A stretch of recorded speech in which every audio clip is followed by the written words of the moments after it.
Hey, how's it going, everybody? This is Ryan, the Cardboard Casual, coming at you again today with a Force of Will starter deck review. Today we have the Fire deck Blood of Dragons. This is going to be for Force of Will's new cluster. There is a set of 5, and we're going to go ahead and look through them and go ahead and talk about what you get in them, what I think about them, how they're supposed to run, and give you an overall idea of what to expect out of this starter deck too. If you are trying to make your foray into Force of Will, you can at least get a little bit of backstory and a little bit of content on whether or not this is a good start for you. So we're just going to go ahead and get right on in here.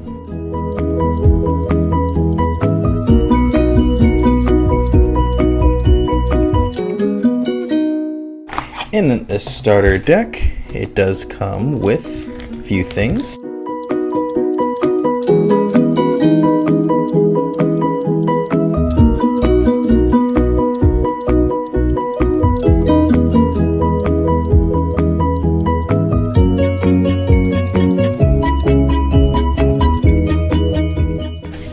Now let's go ahead and get into what we really want to see here. These are going to be our cards. And if you've heard me in my other video, I am raving about the way these starter decks open on the bottom now. And last year, they had this horizontal thing and it was just terrible. So let's go ahead and look at this deck. Every starter deck is going to be able to give you one ruler, a 40 card deck that have 10 individual cards, all at 4 copies each, which is the max amount you can run. It's going to run 4 special stones and 6 regular colored stones, and they're all going to be foiled. So let's go ahead and look through this deck and get a little idea what's going on. So our leader, his name is Kirikrerik. I don't know if that's how it's pronounced, but that's how I want to pronounce it. He is a Dragonoid fire ruler with a judgment of 3, 2 fires and 1 colorless with a fire energize. He has the ability to be rested to put X amount of strength counters on this card, where X is 10 minus the number of strength counters on this card. At the beginning of the game, you put 10 strength counters on him. So he's going to start with these strength counters. What do these strength counters do? We'll get right into that so you can see. When he does Judgment, he flips. Becomes a 1200 attack, 1000 defense with precision, meaning he can essentially attack anything he wants. And then it says, when this card enters the field, put X strength counters on it, where X is 15 minus the number of strength counters on this card. So no matter what, if he is empty, he's going to fill up to 15. If you've only used 1, he's going to go up to 15, which is really cool. And we're going to see some of the interaction these strength counters do. He also has his ability that says, remove 5 strength counters from this card. It deals 500 damage to target J/Resonator. So that's one of the abilities that we can do with our strength counters. So let's go ahead and look through what is in the deck and how we can work with it. So I'm going to put these sections of cards away, so that way we can look at what is just in the meat of the deck, since it's going to come with 4 of all these cards.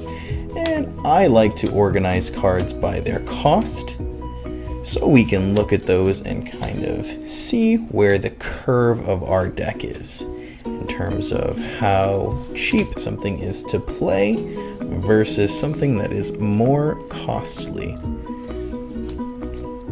Alright, so let's start with our 1-cost cards. Here we are, we have Apprentice Cook. He is a Dragonoid, 300 attack, 400 defense. It says, when this card enters your field, put 2 strength counters on your J ruler. So, whether he is flipped or not, you're going to get some more strength counters on him that you will start interacting with. We have right here, Hellflame for 1. It is a chant that has quick cast, so you can use it when you have priority. It says, as an additional cost to this, remove X amount of strength counters from your J/ruler. It does X 100 damage to target J/Resonator. So you can play this and remove the 10 strength counter cards that come on him to deal 1,000 damage to a target resonator for 1 red, which is a pretty big chunk of damage. And now you're going to start seeing those interactions where you start putting more and more counters on your cards so you can interact with. Here we have such a cute card. This is Huel Pig, 1 red. He's a 400 attack, 300 defense. He has the ability that says you can banish this card and recover your J ruler. So at any point you can send this card to the graveyard to recover your ruler. So the ability that he has to rest him and gain strength counters, you can banish this to now recover and gain more strength counters if you use it, or to tap for a magic stone so you have more resources. Right here we have Burning Awakening. It costs 2 fire and is a chant with quick cast. As an additional cost to play this card, remove 5 strength counters from your ruler, and a target J resonator gets 1,000 till end of turn. So this is when you want to start swinging for huge damage, and this is going to be utilizing those strength counters so you can make things really, really big. In right over here to Hoelsaurus, which is a 2 red, 600. It says when this card enters the field, it deals 300 damage to target J resonator, which is kind of nice. It just comes down onto the field and just immediately does a little bit of damage to something, which you can then also combo with the Hellfire that will also do damage by removing the strength counters. And it was Hellflame, I apologize. Alright, moving in right here with the Mad Boar of Mount Huel. 2 red for a 700 attacker with 300 defense. It does have swiftness, so the turn it comes in, it can attack. It also has bloodlust, meaning it has to attack every turn. So this is a rampaging wild boar. It's going to attack every time. And it has the keyword First Strike. It says when this card attacks, it deals damage first to the blocker beforehand, so it can actually protect it. So as long as you can get 700 damage off, and as long as that kills the resonator, this will stay alive. So it makes your opponent think twice about blocking stuff like that when they know they're not going to be able to kill it. We're going to go right here to our next card, which looks like Kirik's Partner, which is 3 cost, 1 red, 2 colorless with 600 attack and defense. It does have flying, so it now can attack over things on the ground. When it enters the field, put a target Battle Arts chant from your graveyard to your hand, and it gives your J ruler flying. Wow. This is a lot of stuff to do in this starter deck. This is probably my favorite card right now, because when this enters the field, it allows you to take and get a Battle Arts chant from the graveyard.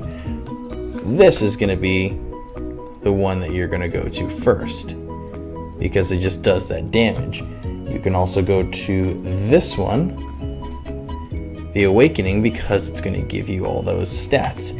And on top of that, it's going to give your Kirik, when he's a J ruler, flying. So he now is another thing in the air that's going to be swinging in for massive damage. So there's a lot of really cool interactions that you can do with that. Alright, so we're going to move into Dragon Breath, which is a chant, and it is a battle art. It says as an additional cost to play this card, remove X strength counters from your ruler, and it does X 100 damage to each J resonator without flying. So 3 will remove strength counters to almost, you can do a board wipe and hit everything that's on your opponent's field. And I mean, it does hit yours too, but you can at least wipe out your entire opponent's field with this. It really can help swinging in for game. Alright, and now we have Elia Rua, the Combat Chef. She's cost 3 with 2 red and 1 with 800 stats, and you can tap her to recover your ruler. This is another, it's a bigger version of the pig, where it allows you to essentially gain more and more strength counters, or strength counter and then a stone with this card. Alright, and finally our biggest baddie in the deck is a 4-cost Dragon of Mount Hoel. 3 fires and a colorless with a 1500 attack and 1500 defense. He is a flying dragon. It says this card cannot attack unless you remove 2 strength counters from your J ruler. This card cannot block unless you remove 2 strength counters from your J ruler. And you can pay 2 fire to deal 300 damage to a target J resonator. So you have this big, huge baddie on the field. That's 1500 attack, 1500 defense. Your opponent's going to be very, very nervous about this. And since your strength counters, you're going to be putting them on like crazy, you're going to be able to pay the cost to swing into that with this. So we want to be able to pay for these cards and for the judgment. So let's go ahead and look at the stones that they provide. You do get 6 foil fire magic stones, which I think look beautiful. And the camera I don't think is doing enough justice right now, but that is a gorgeous foil. And this just taps for red. You're going to get 6 of these foil, which is very nice. And then you're going to get 4 special magic stones. Let's see if I can get that in focus. Dragon Ore. It is a special magic stone that is treated as a fire magic stone, which can still be rested for fire. It says when it enters the field, put 2 strength counters on your J ruler. So if this hits the field, you automatically have the strength counters to be able to attack with this dragon. So as you can see, this deck, in my opinion, is very, very straightforward. And I think it's probably, at a glance right now, probably the best starter deck in terms of learning and understanding the game, getting right in. It is a deck where you are going to put everything on the field and just attack your opponent senseless with big things. You're going to be finding ways to do damage here and there with utilizing the Hellflame to kill things off big, the Dragon's Breath to do board wipes, to the Awakening to make cards bigger. You have flyers to swing in. It is a overall very, very aggressive deck, and if you like playing things like that, red is going to be the color for you overall. And in addition, this starter deck is going to be for you. In my opinion, this deck is going to be the easiest deck to get in and play. It has a few keywords that are easy to pick up and learn. Some of the mechanics are more simple to grasp, but don't let that fool you. This can definitely do some damage, and this is a good starting place for building your deck in the future. Soon you will see some test games between this deck and the other starter decks that are out right now, so you can kind of see how the game and the mechanics work in addition to how this deck specifically works. I am very, very excited about these starter decks. I'm excited about the way Force Duel is going. I'm super glad that you all took the time to watch this video. If you have any questions, comments, concerns, please like, comment, subscribe, and stay tuned for more videos from the Cardboard Casual. It has been awesome talking to you. I look forward to playing with you soon.